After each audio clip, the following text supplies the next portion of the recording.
Shalom, this is Rabbi Klein from the Greater Miami Jewish Federation.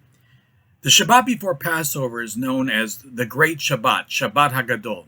But why? And there are many explanations, and I'd like to offer one of them.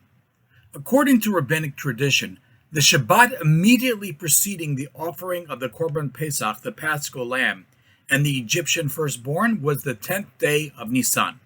The Torah tells us that on that Shabbat in Egypt, the Jewish people did something that was incredible. God commanded them on the 10th to take a lamb and to tie them outside the doors of their houses. This lamb, the Paschal lamb, would then be sacrificed by every family 4 days later on the 14th of Nisan. The rabbis expound upon this event. The Egyptians questioned them about this strange act, and they told them that God had commanded them to sacrifice this lamb, that they would slaughter it on the 14th of Nisan, and then a plague would come and strike down every Egyptian. Now, according to this rabbinic reading, in Egypt, the lamb was worshipped as one of their gods. So the actions they took were very much political actions. To slaughter an animal was not simply about a sacrifice, but it signified a rebellion against Egypt and all of their values. This act, by its very definition, is subversive and therefore very dangerous.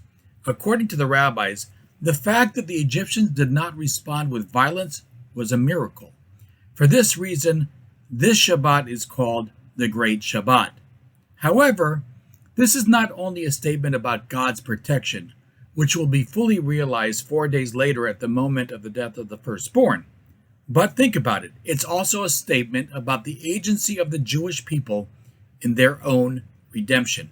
In this one act, the Jewish people were not passive onlookers being protected by God, but were actively participating in the redemptive process by freeing themselves of the dehumanizing and idolatrous culture in which they lived. Before God had completely extracted them from servitude 4 days later, they had begun to extract themselves. In taking the lamb on the 10th day according to God's will, they were in fact taking the first covenantal act, following the dictates of God. In the words of one midrash, they, quote, freed their hands from idolatry and embraced mitzvot. The rabbis state that in this very act, they merited the redemption. However, we have to ask an obvious question. Why did they need to merit the redemption? They were being abused and oppressed. While that may have been enough to punish the Egyptians for dehumanization of another people, it's not enough to make the oppressed people God's people.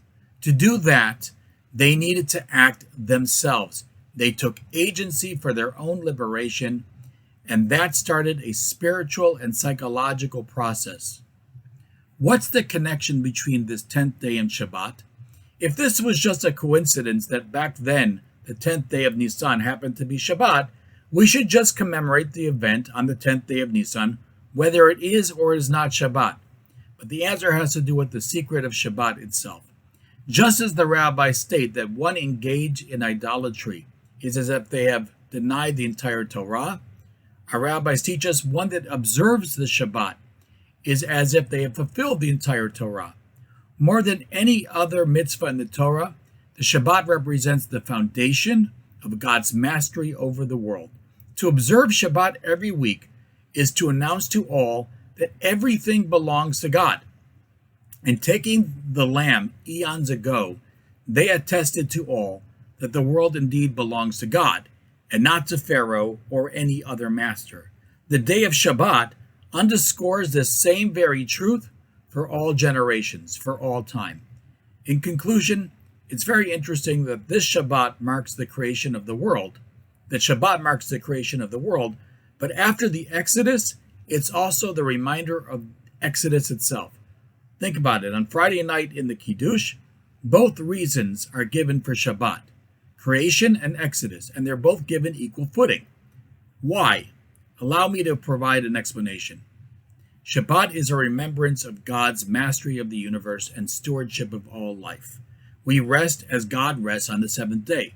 However, in the act of Exodus, this cosmic ideal is brought down into a world of human history, of empires and power politics. No person can dominate another person, dehumanizing them into slaves without respite, for they do not belong to them. The Exodus is ultimately a story of liberation to a higher consciousness that all creatures in this world are of the same Creator. The sign of Shabbat that points to this is the dimension of rest, where even our servants and our animals and everyone rest. The cosmic idea of God's mastery is not simply a nice religious idea, but it's a political idea as well.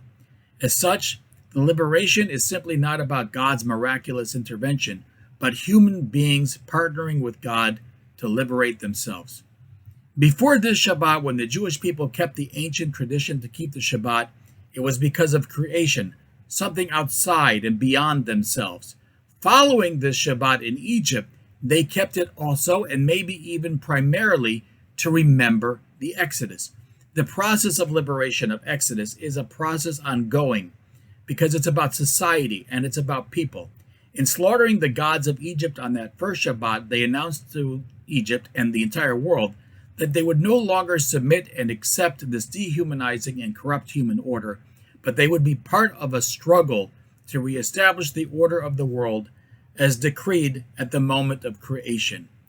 Once this happened, miracles did indeed occur. Wishing all of you a Shabbat Shalom.